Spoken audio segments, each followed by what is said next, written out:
Now, sampling could be done in different ways. I mean, one way of doing it is simply taking a list of household addresses and going to visit, say, every 20th house or address. Another way is to, which I found I had to do, I wanted to get hold of old people, and of course, if you just went to houses or flats, you'd have to, 2/3 or 3/4 of them would be pointless because there'd be no old person living there, and it would cost a lot and waste a lot of time and energy. So the way we tried to do it, didn't work all that well, was to work through the most available list of where you might get where old people lived. We worked through general practitioners lists, and I went to, I think it was 8 or 9 or 10 general practitioners, requested courteously access to their cards, medical cards, and just simply went through it to an appropriate interval, every 30th card or whatever. And that's how I collected a list of 200 old people to go and see in Bethnal Green and surrounding streets. But what was often useful to convey is that in a representative sample of that kind, you do get extraordinary differences across the continuum from one person to another. It's not just in age. It's also in family living. At one extreme was, I think I can say their name now, the Agambars, who, as I remember it, they had 9 or 10 surviving sons and daughters, all living in the surrounding streets with their children, and sometimes the Agambars, there were 1 or 2 grandchildren around, a few grandchildren around too. And they lived in a house with aviary in the back garden for Club Row. They had birds in cages, and every time I went to the house, and I made it my business to go to the house quite often because it was so intriguing. I never caught the Agambars alone. There was always 2, 3, 4, 5, 6 other people among the family there, and usually sitting around, when I was there at least, and getting mugs of tea with sterilised milk, I may say, which I wasn't too partial about, and slabs of bread pudding given from the oven. And we'd sit around, and the interview, I could never conduct it in a kind of formal, officious way. It was like a joking relationship that, you know, everybody was making had great mocking fun of almost every question I asked. So interpretation, even though many of the responses were rich in information, they were often also rich in humour and witticisms. And that's, of course, a great lesson about interviewing, about the circumstances in which you're often obliged to do it, and you learn from that.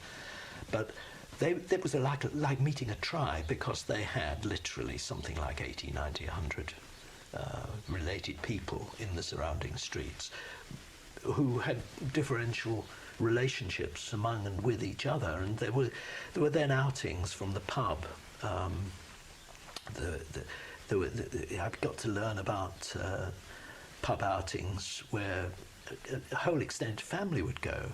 I got to collect photographs from those who'd emigrated to America, joining up with those who'd been left behind in East London, and suddenly here was photos I was able to derive from local newspapers with 2 busloads, coachloads of people consisting of 80 or 100 individuals, all in one photo, all related to each other. And it was rather like social anthropologists visiting the Indians in Latin America and taking a photograph of the entire tribe in the village.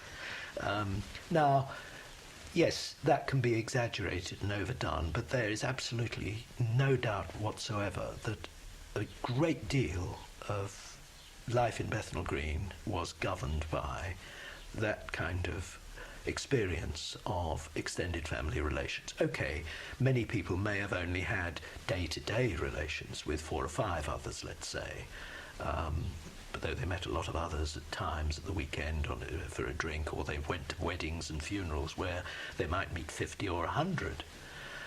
But this was the basic experience. But at the other extreme from that couple, both of whom incidentally died within 3 weeks, I think it was, of each other,